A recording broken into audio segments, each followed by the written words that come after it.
All right, and let me go ahead and share my screen. Open.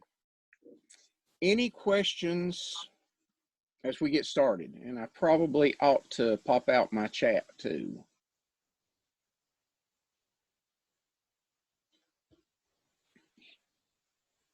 Okay. We were looking and looked last week at functions and the different ways we could pass parameters and things with functions.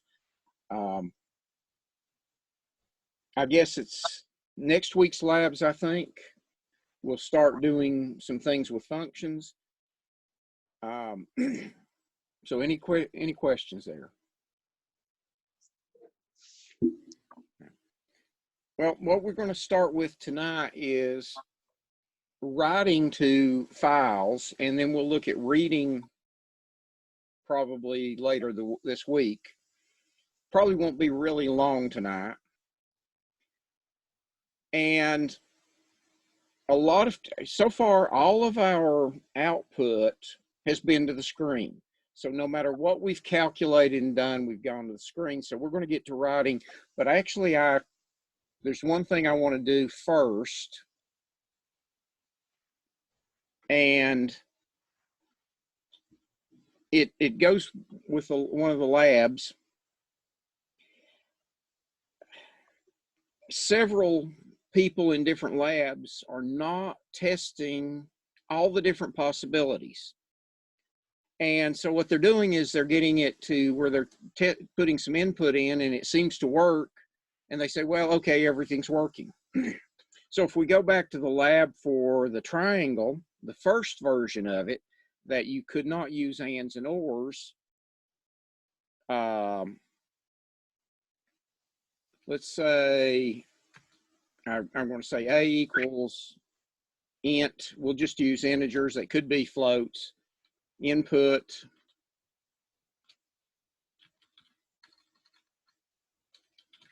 inner side 1. And then I'll just copy that.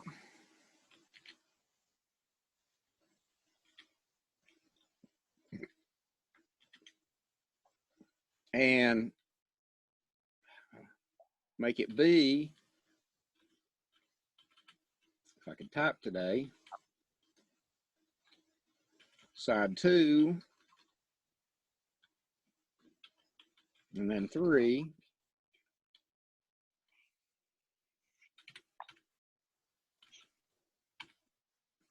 So we'll ask for the 3 sides. And here's what some folks did, or some variation of it.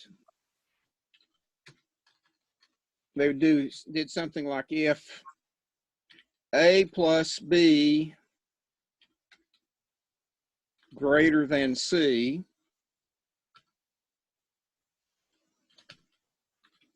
if A plus C greater than B,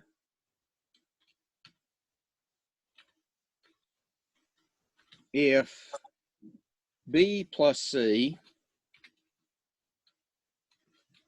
greater than A, and then print something. And that would be a valid triangle. And that part to get to find out if it's valid is okay. You check all 3 conditions. If the first condition's true, okay. Check the second and the third with there. Then, but what would happen is you do an else and print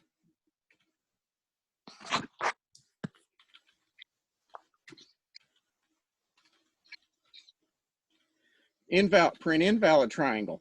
And you think, okay, that's going to work. You test it with some data. And I try it with, say, 10. And I'm trying to get data that will work on this one. Let's try, I think this 10, 10, and 5. Nope, that was valid.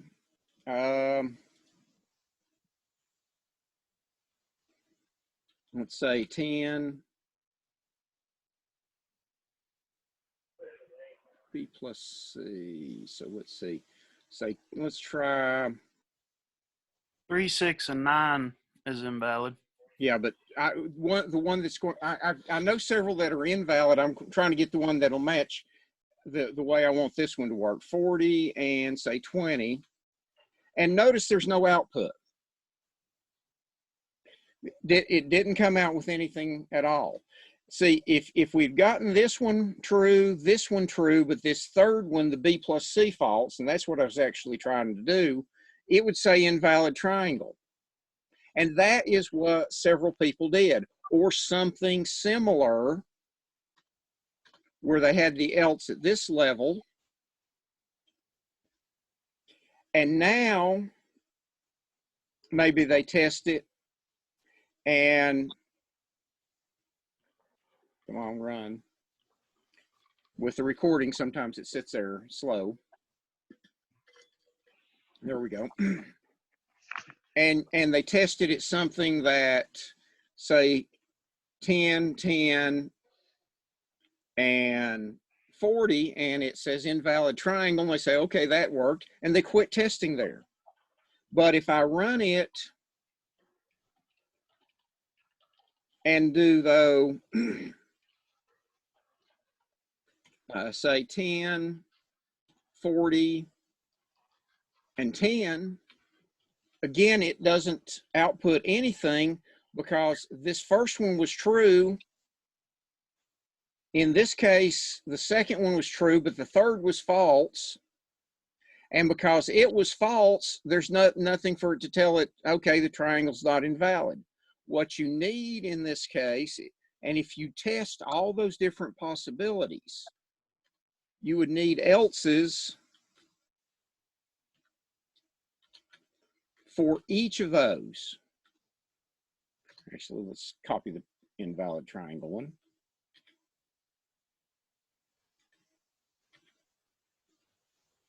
And I need another else for this if. So each of the ifs need an else to go with it.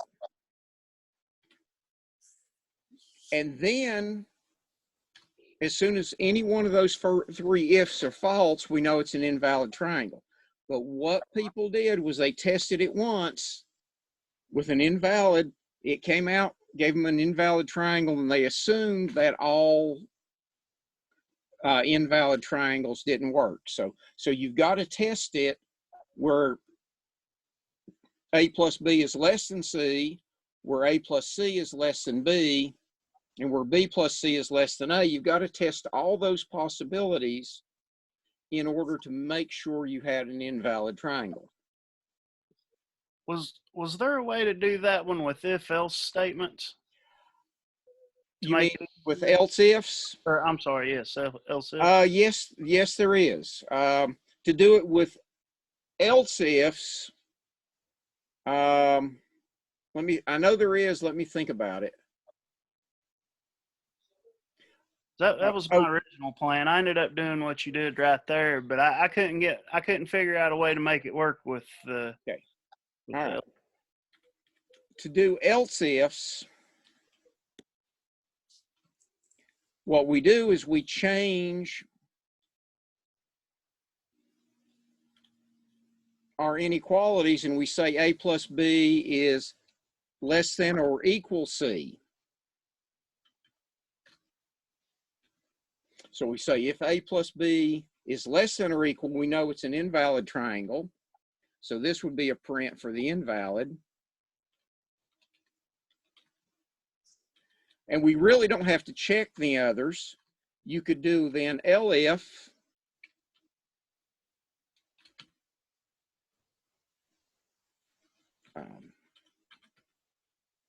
A plus C is less than or equal to B.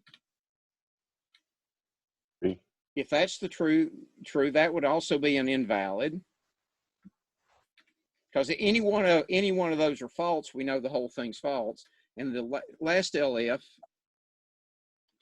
would be A or B plus C less than or equal A. And that would be the last invalid, and then a final else.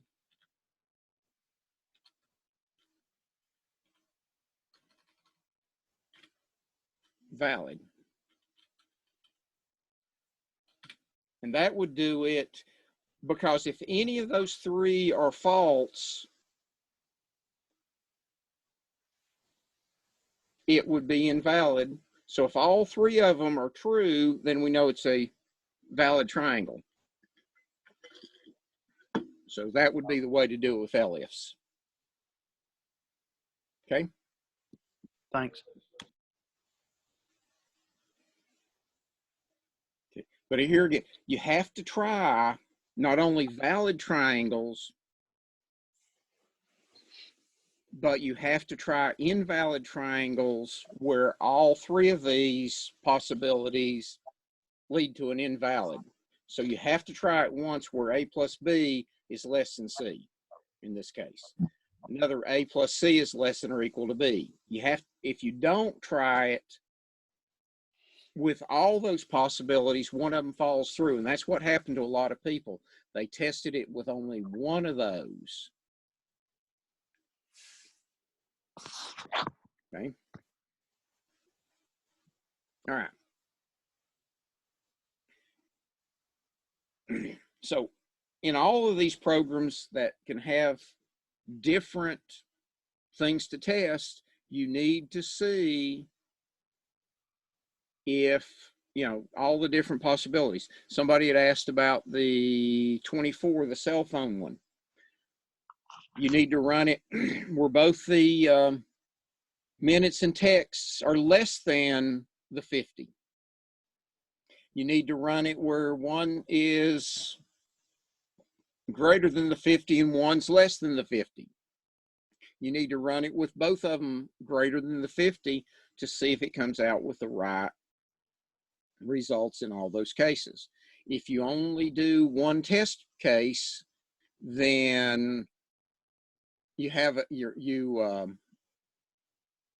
don't realize that one part of your program is not working.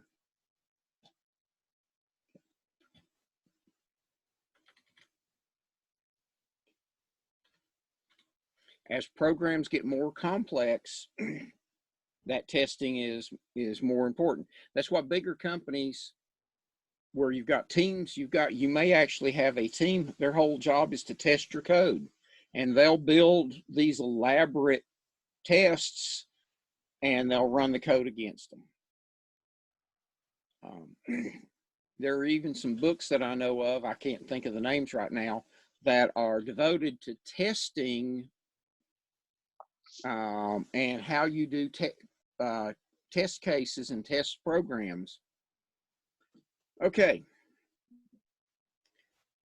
Now back to writing files, because we need to be able to write to disk. A lot of times our output needs to go to a disk file. It could even go to a database, but we're not going to get to there writing to a database. And also a data a lot of times comes from a file we need to read. So it's easiest to start at writing files to disk. So when we're working with files, there are several ways we can use the file. We can use open, or use, we'll call it open the file because that's one of the statements. Open it for read. We can open it for write.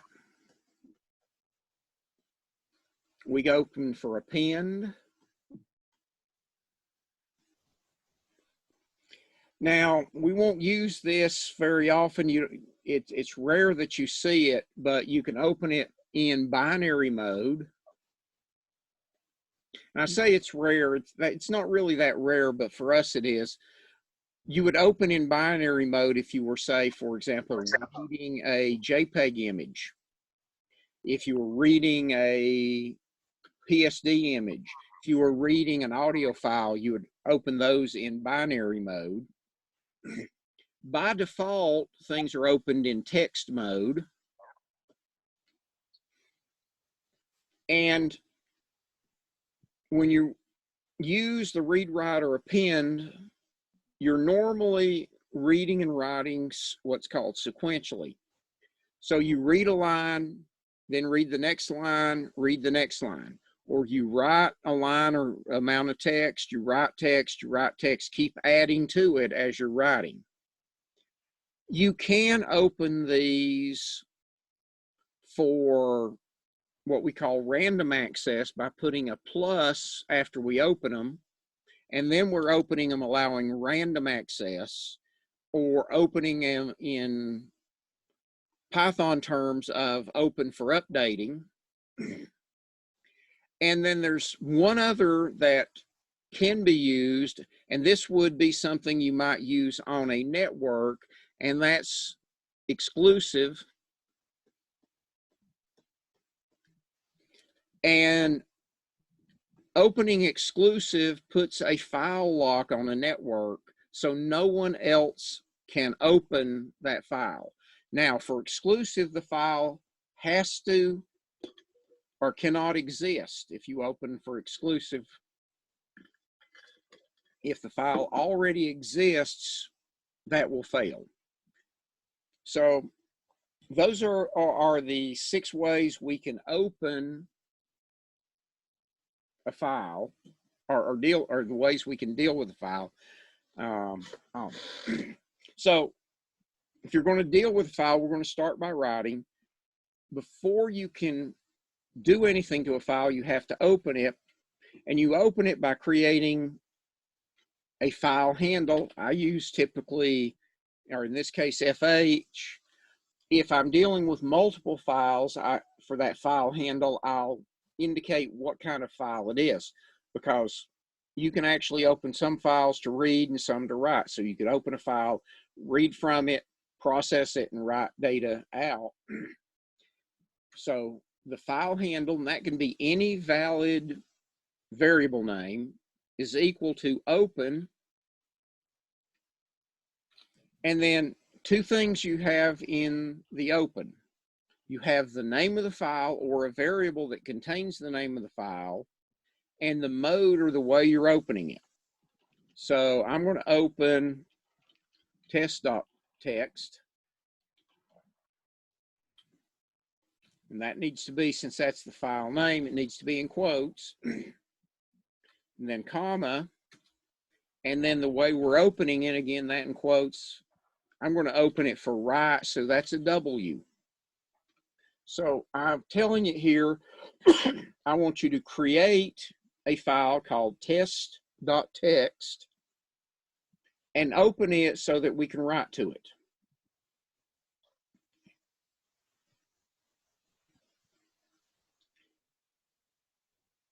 So I've taken, say, the file cabinet, opened it up, created a file folder.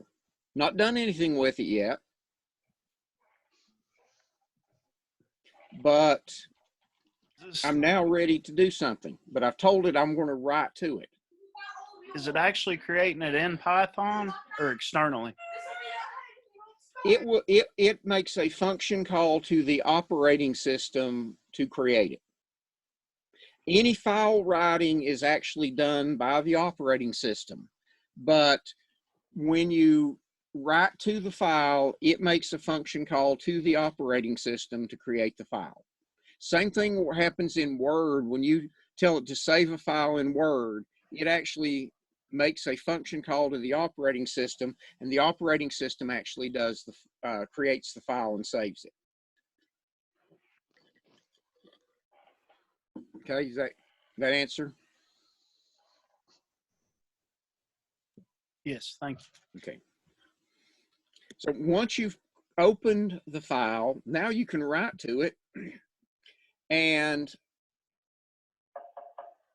right now we're going to just write text. We're not going to do anything fancy. We're just going to write text.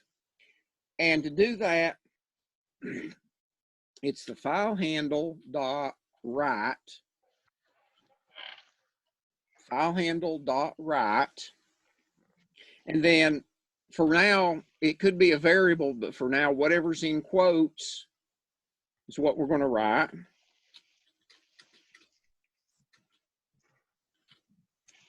So I'll say this is a test. And if you're opening a file to write to it, you should always close it when you're finished. If you're open for reading, you really don't have to close it, but you should. But if you're opening for writing, when the program terminates normally, it should close that file. Should.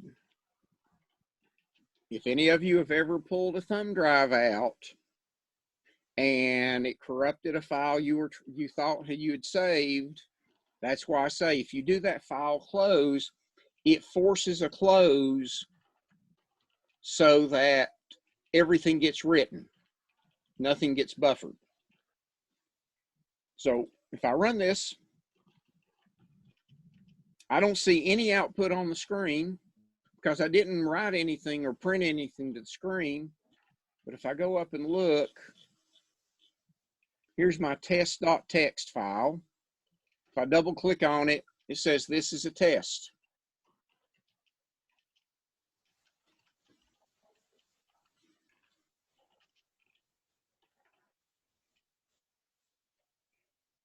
Now, let's say I did a second F write, and actually, let's go ahead and save this first.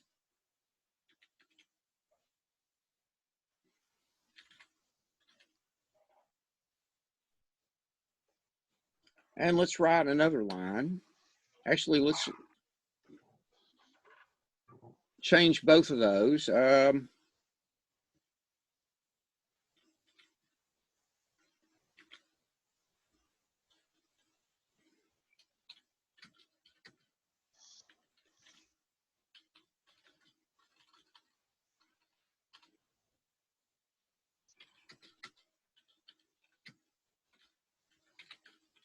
So I've got two writes now. That's okay. Nothing says I can't have two writes. When I run this one now, again, nothing on the screen because I've not printed anything. I've just told it each of these lines to whatever that file is, that FH, which is the test.txt, to write. We are writing, and then again, write, hopefully, hoping to spell correctly. So now if I come up and find that file, okay. Now, what did it do? Does not put the end of line character in. It doesn't put an end of line like a print does. Notice also it wiped out what was there before, didn't it? From when we ran the other program and it wrote this as a test, if I run it again, go up and look at this one, it's back to this as a test. So when we open a file for writing, if that file already exists, it wipes it out.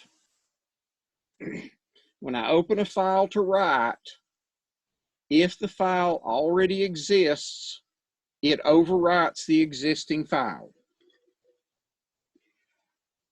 It does not automatically put a line feed in there. So if I need a new line, I'm going to have to tell it I want a new line. And I can do it the same way we've done it before. I can do the \n, and that will do a new line. So now if I run it,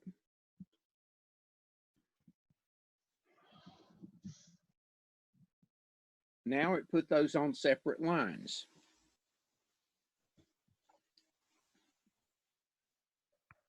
Now, it may have been you didn't want it to go to a new line at that point, but in this case we did.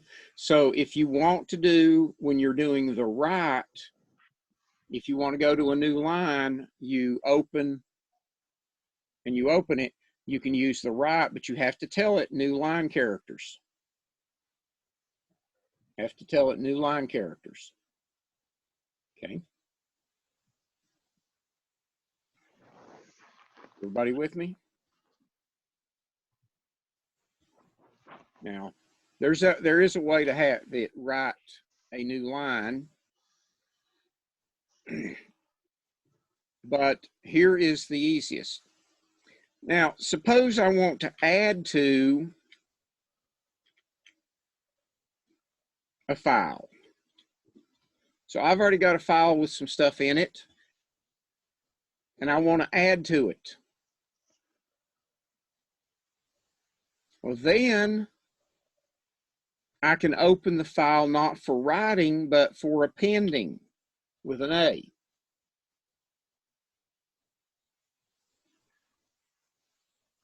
So if I open it as append, I'm saying tack this on to the end of the existing file. Right now, the existing file is here.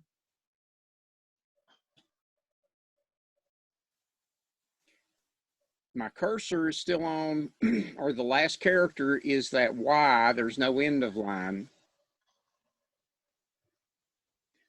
So if I run this program again, no output to the screen.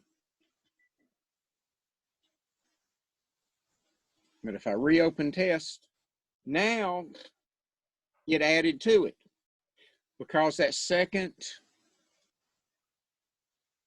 line here did not have a new line. It didn't go to a new line, but it appended to the file. It added to the file. If I run this several times,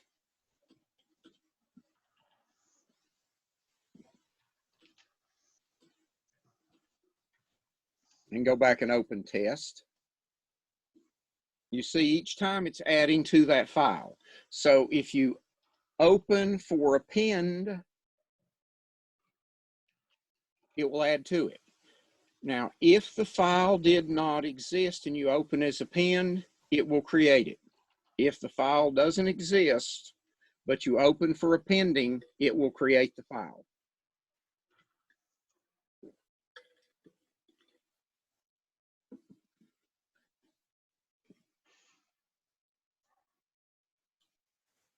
Okay, let's copy that.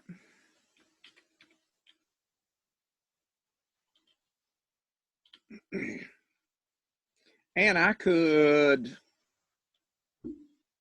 let's say I open the file. Let's open it just to write.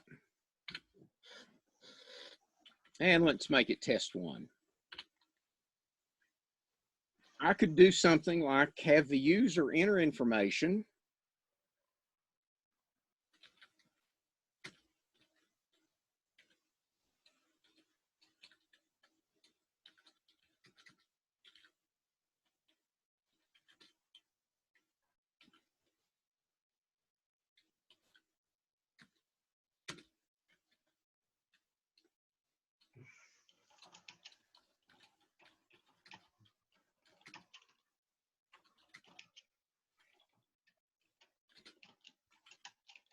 So I've got the program asking the user from the screen or the keyboard to enter a name and an age, and then I could write it.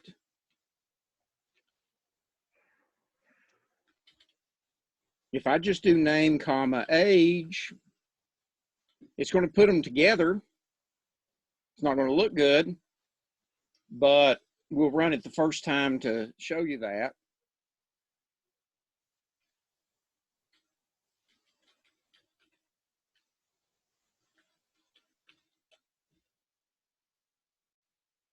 And I got an error. Well, I tried to write two different things and it didn't like that. Well, here's how you fix it. And this is where formatting comes in. Well, we're not printing to the screen. What do you mean formatting?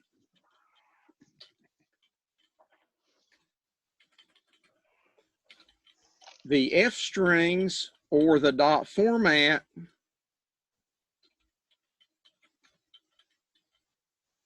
works with the write.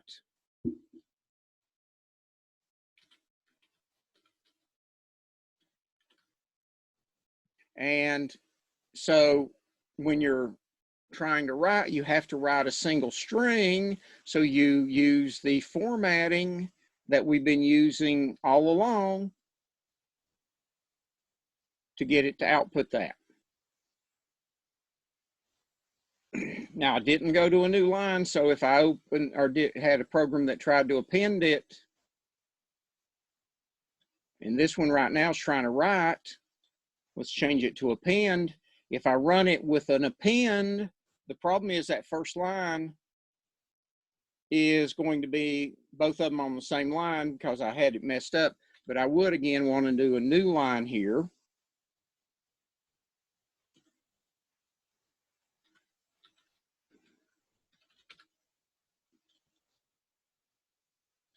So if I do Joe and 55 now, Joe and 55, it's on the same line because I didn't do a new line that first time, and I'm appending now.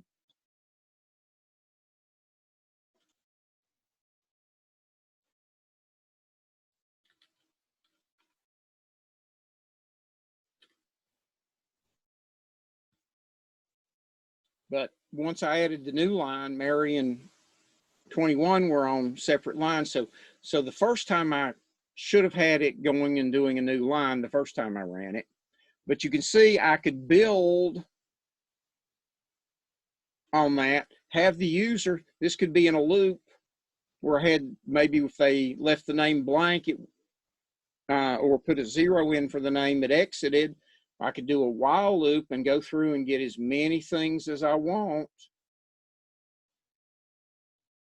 in order to populate that file.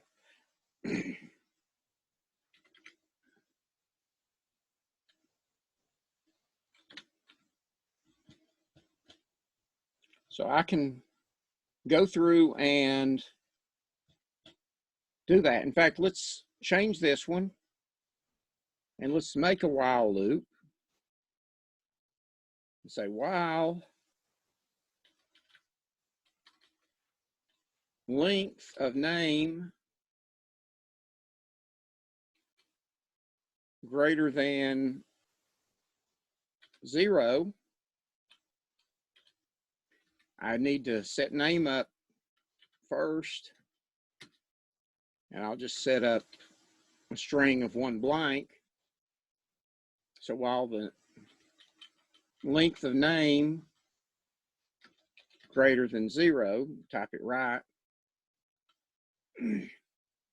we're going to enter our name and age. I need to get my indenting, and then write it,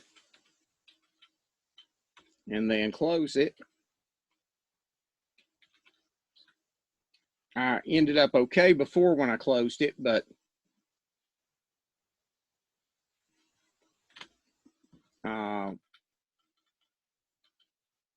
could have got into trouble. That's why I should have had the file close. So let's see if this works.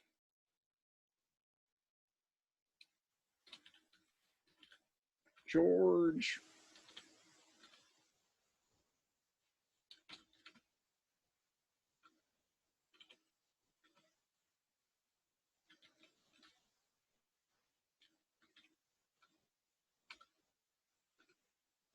Now, when I go and look at test 2, there it put them each on a separate line, so I could go in a loop till I got to my exit condition. Now, is there anything anybody would change about this while loop? It seemed to work fine.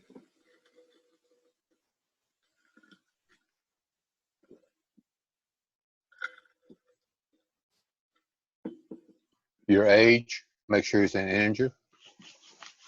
Ah, that would be a possibility. Yes, if I was going to do anything with it, it probably should be an integer. Yep. Anything else?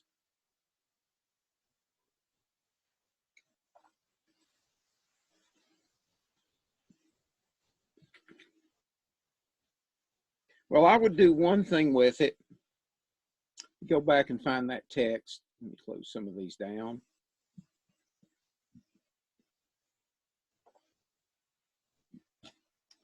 when I look at Oh, I know. this file, there's that blank line for when I didn't put anything in for the name or the age. There's a blank line when I didn't put anything in for the name or the age. So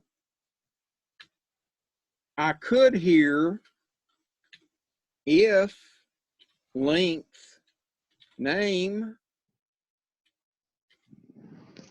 equal 0, break.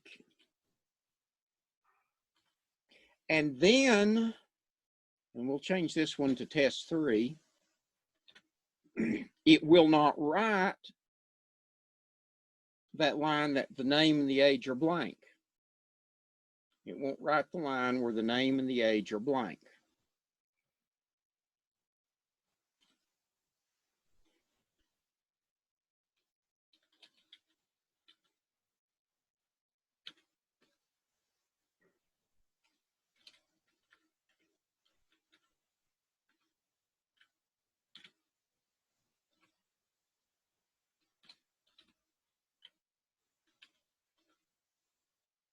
So now, when I just hit enter for the name, it didn't even ask for the age because it saw this if, and remember, if you encounter a break in a loop, it breaks out of the loop. So if I come up and find that file, it has those 3. It's got the one blank line because of that new line, but it doesn't have the extra blank line in. So if we were appending and running this program every day to append, we wouldn't have a lot of blank lines in it every time we ran the program. So those are some things you've got to think of on it. Questions?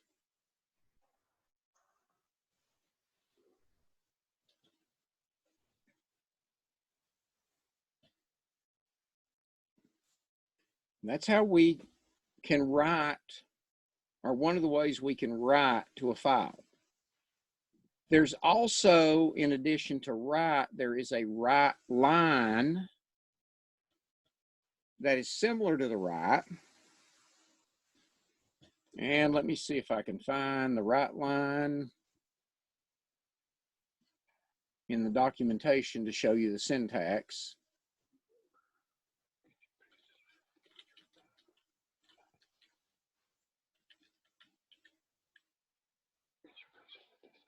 Let's see.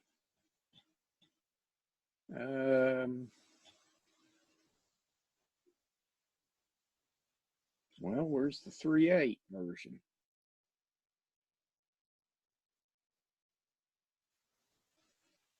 Well, let's see if this one shows. I was looking for the actual 3.8 documentation, but it only had the 3.3. And with the write lines, you provide it with the text you want to write, but it will put carriage return line feeds in. It will put carriage return line feeds. So there is the write lines that are used some. I tend to use the write line and do all my formatting more than the write lines.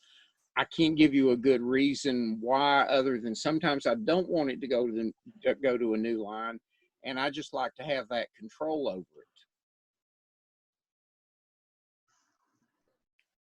All right. Any questions on writing to a file?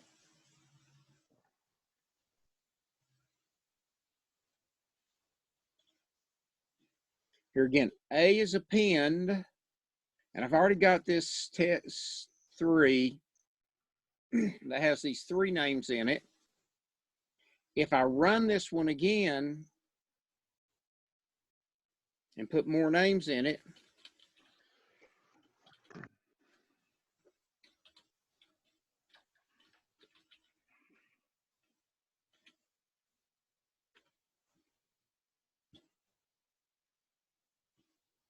see how it added them to the end.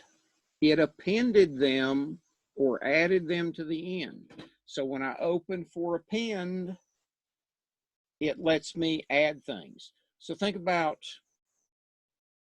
in-type programs where you need to enter data every day. There you would open for append. Maybe this was going to be a membership list. So every time you add new members, you have to append it to the existing members.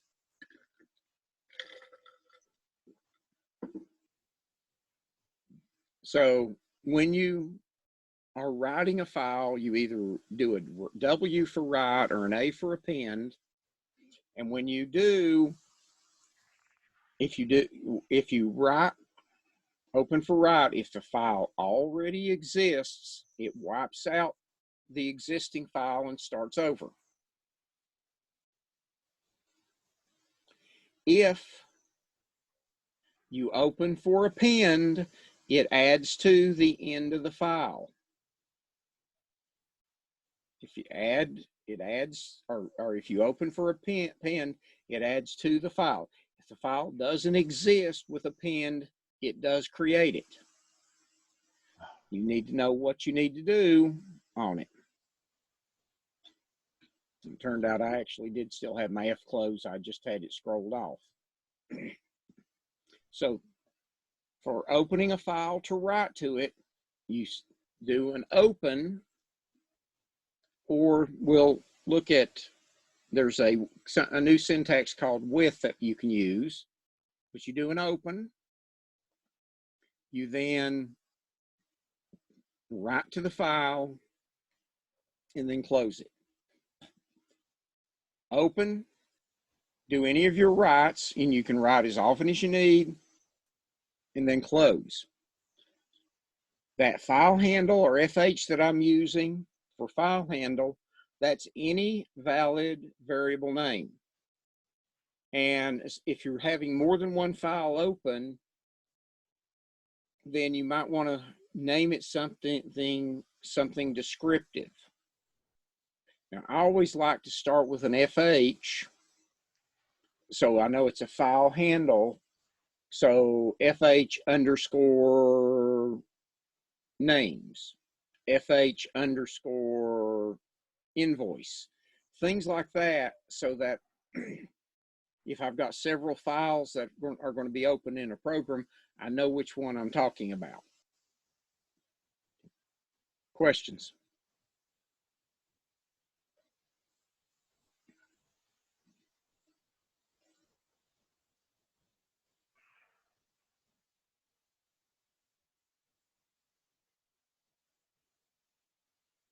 Okay, if you got a question.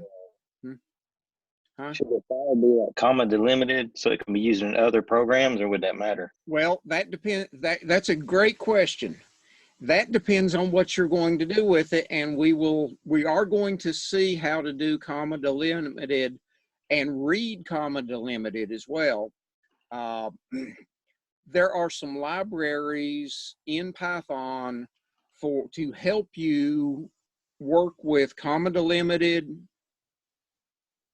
JSON, all those standard text file formats. The JSON file format tools work really well. The comma delimited CSV tools work really well. I'm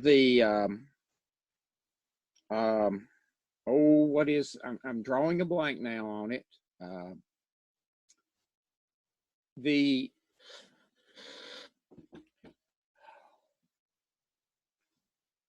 Okay. It's one of the other structured ones, and my mind just went blank on it. Those tools do not work nearly as well. Those tools, and I'll think of it, XML, that's it, XML. The XML tools, and I don't know if it's the tools or the way the XML format is, that it just makes it harder to manipulate XML. But for CSV, And for JSON, the libraries work very well at manipulating them. Okay. All right. Derek says he has a question. Is your mic muted or something, Derek? I'm not hearing you.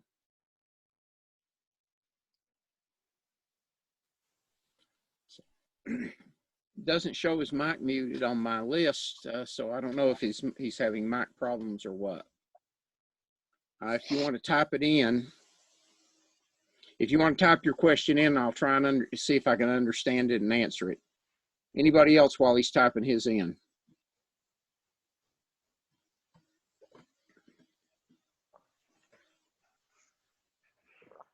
This is Michael. I had a question. Okay. You included the pie game cheat sheet and stuff, reference sheet. Are we going to be getting into any of that or anything?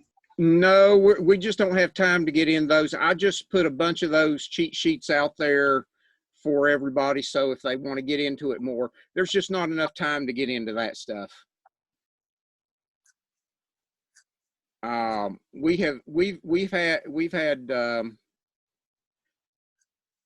We've had talks about trying to figure out, especially for the IoT concentration, if there's any way to do an advanced Python because of the amount of data manipulation. But so far, we can't figure out where to put it.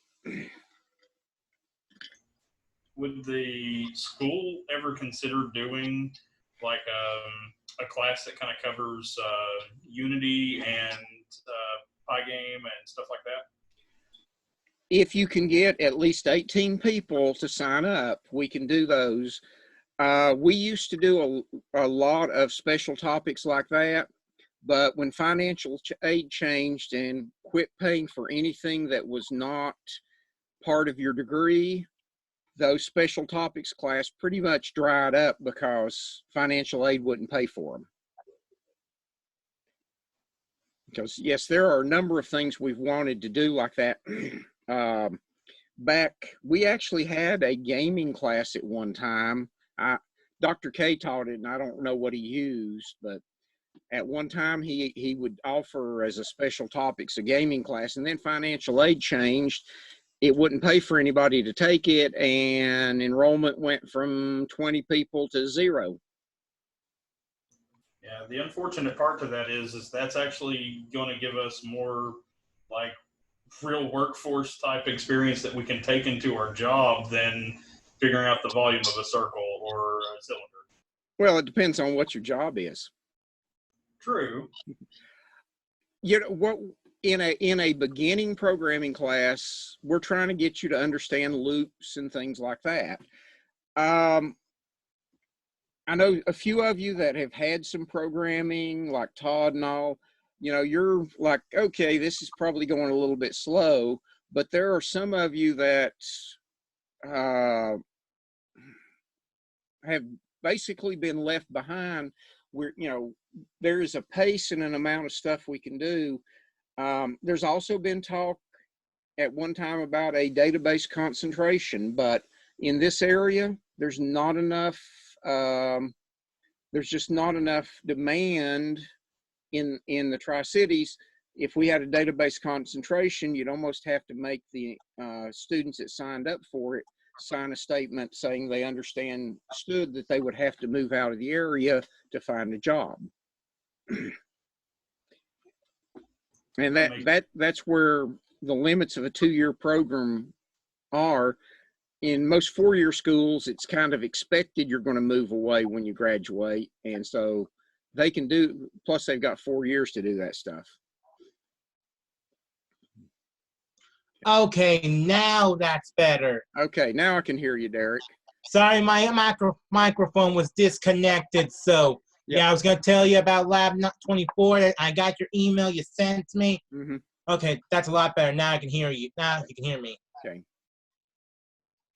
All right. Oh, please leave that there while I type this in. Gotta make sure I got everything down. They will all be posted up on the Google Share. Okay, thank you. Right after class, I'll copy them all up to the Google Share. Okay. If I have any questions about Lab 24, I'll let you know, okay? Okay. All right. Other questions, folks? I have one. Starting to see some emails about some of my other computer classes about a thing that's happening on Wednesday. Oh, I had meant to post that. If we go to it, we'll get extra credit. What Yes. exactly So we can't- is that? I don't. We Okay. can't use the I assume they're going to use Zoom. It's my assumption. Let me see if I can find the email real quick. I'm going to stop sharing my screen just for a second while I Okay. look for the email.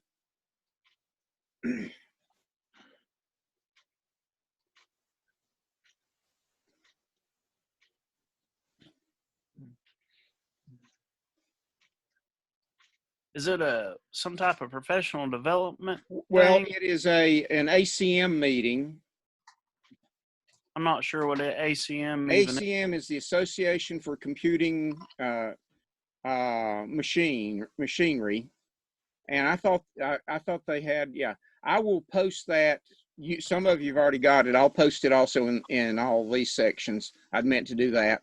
So they're going to do it by Zoom, and they're going to talk about Raspberry Pis and Arduinos. But ACM is our professional organization, our professional society that students can join. A student chapter. We have a student chapter of it. You do not have to be an ACM member to go to this Zoom meeting. Does it say somewhere who's doing it? I'm not sure who is actually going to do the demonstrations. Probably John McMean will be doing it, but he's going to talk about Raspberry Pis and Arduinos, and anybody that goes will get extra credit. Goes where? To this ACM Zoom session Wednesday. And What time is it? Huh? What time is it, sir? It's at 3:30. Okay, I'll be ready. Just please send me the email. I will post it to everybody in all my class sections.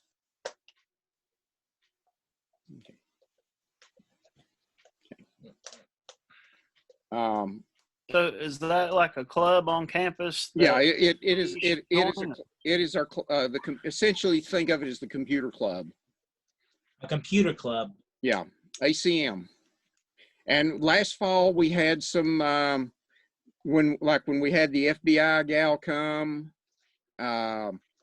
we had Phil Pfeiffer from ETSU come. We had the folks from Teleoptics that came and spoke. That was sponsored by ACM.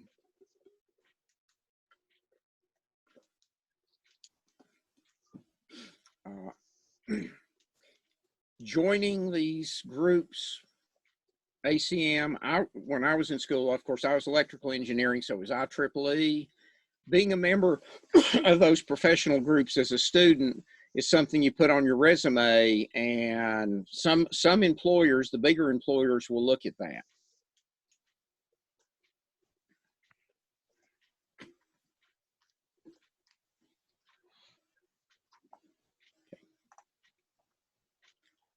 Other questions? No, sir. All right, if nobody else has any questions, we'll go ahead and stop, and we'll see you next time. Next we'll look at basic writing, and then we'll get into reading and writing CSV and JSON.